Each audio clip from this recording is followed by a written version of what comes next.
नमस्कार मित्रांनो, मी doctor Ganesh Waghmare, कुलस्वामिनी homeo या आरोग्यविषयक चॅनलवर आपल्या सर्वांचं मनपूर्वक स्वागत करतो. आज आपण एक अतिशय महत्त्वाच्या विषयावर माहिती घेणार आहोत.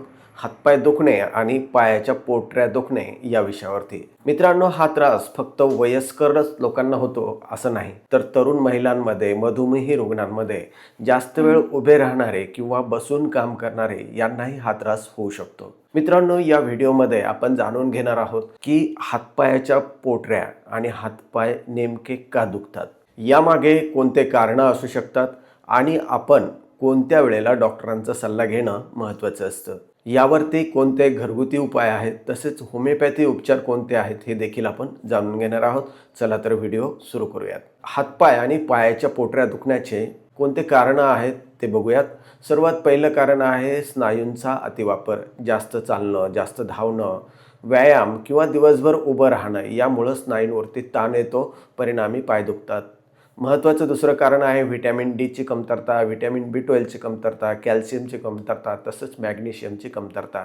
यामुळे स्नायूमध्ये वेदना, गोळ्या येणं किंवा अशक्तपणा जाणं हे लक्षणं दिसतात. तिसरं कारण म्हणजे पाण्याची कमतरता. विशेषतः उन्हाळ्यामध्ये किंवा जास्त घाम आल्यानंतर शरीरातील द्रव आणि क्षार कमी होतात, परिणामी पाय दुखू शकतात. चौथं महत्त्वाचं कारण म्हणजे मधुमेह. दीर्घकाळ साखर नियंत्रणात नसल्यास नसांवर परिणाम होऊन हातपाय दुखू शकतात. पाचवं कारण आहे ज्या लोकांना थायरॉईडचे विकार आहेत अशांसाठी, ज्यामुळं स्नायू आणि सांधे सहजपणे दुखू शकतात.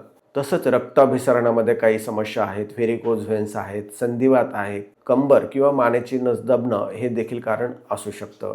मित्रांनो, जर हातपाय दुखत असतील तर कोणते लक्षणं गंभीर असू शकतात ते आपण थोडक्यात जाणून घेऊ.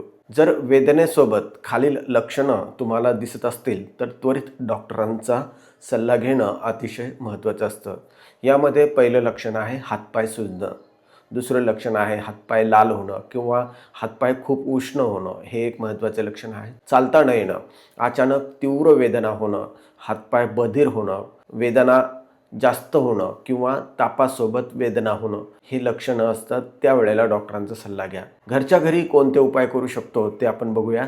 दिवसभरात भरपूर पाणी प्या, हे महत्त्वाचा उपाय आहे.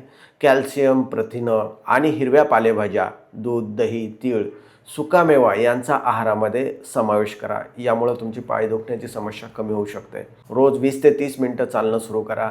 हलका स्ट्रेचिंगसारखा व्यायाम करा. जास्त वेळ एकाच स्थितीत बसून राहणं किंवा उभं राहणं हे शक्यतो टाळा. रात्री झोपण्यापूर्वी कोमट पाण्यानं शेक दिल्यानं तुम्हाला आराम मिळू शकतो.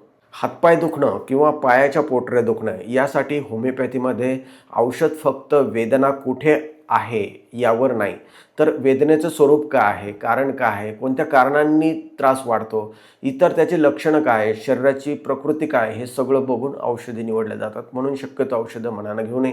वापरण्यात येणारे काही औषधं आपण थोडक्यात जाणून घेऊ. पहिलं औषध बघूया, रस्टॉक्स या नावाचं. रस्टॉक्स 30 पोटेन्शीमध्ये घ्यायचं असतं. विश्रांतीनंतर वेदना वाढणे, चालल्यानंतर हळूहळू आराम मिळणं, स्नायू, सांधे, मोच किंवा अतिश्रमामुळे होणाऱ्या वेदनांमध्ये हे औषध वापरलं जातं. पुढचं औषध बघूया, आर्निका मोंट या नावाचं.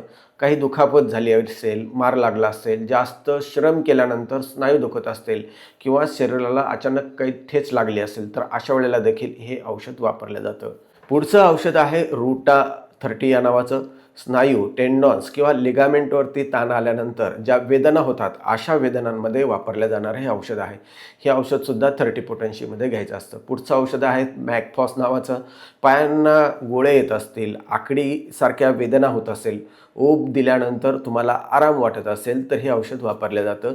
पुढचं औषध आहे कॅल्केरिया फॉस नावाचं. शरीरामध्ये कॅल्शियम कमी असेल, हाडं दुखत असेल किंवा अशा हाडासंबंधी काही तक्रारी असतील तर त्यावेळेला कॅल्केरिया फॉस 30 पोटेन्शीमध्ये किंवा कॅल्केरिया फॉस 6x पोटेन्शीमध्ये वापरलं जातं.